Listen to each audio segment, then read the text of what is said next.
All right, let's get right into it. There's something really strange happening with Australia's housing market. I mean, it's a total outlier, completely bucking a huge global trend. So what's going on? So let's zoom out for a second. The big picture? Housing prices are falling all over the world. And, I mean, just look at this chart. We're not talking small dips here. Since the end of 2021, we've seen some pretty dramatic drops. Look at Hong Kong, down almost 32%. That's huge. And you see it everywhere. China, Canada, France, they're all in the red. This is the story pretty much everywhere you look. So, that brings us to the big question, right? In the middle of all this, why is Australia's market telling a completely different story? What makes it so special? Okay, let's go back to that chart. See Australia right there? The decline is just 5%. I mean, compared to those other huge drops, it looks incredibly strong, right? But here's the twist. That's not what's really happening. Yeah, this isn't about market strength at all.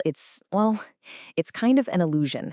And it's all being driven by one simple, powerful thing: scarcity. And there's actually a name for this phenomenon. It's called a scarcity rally. This is the key to the whole mystery.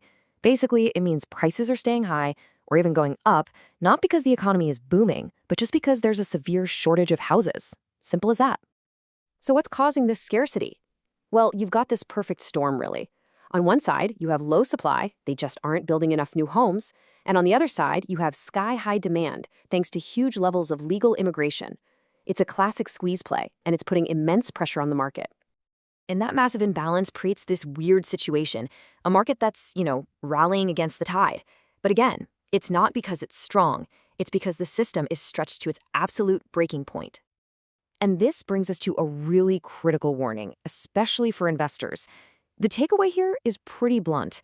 You have to be so careful not to mistake a simple supply crunch for real, genuine market stability. They are absolutely not the same thing. So what does this actually mean for people? Well, if you're a tenant, it means the rental crisis just gets worse and worse. If you're an investor, you're running a massive risk of completely misreading what's happening. And here's the real kicker. This crazy situation could actually cause another round of real price increases starting in the second half of 2025. So that's where we are. It all leaves us with one massive question, doesn't it? This whole rally, it's not built on a solid economic foundation. It's built on a shortage. You have to wonder, in a market that's basically built on sand, how long can the rally really last?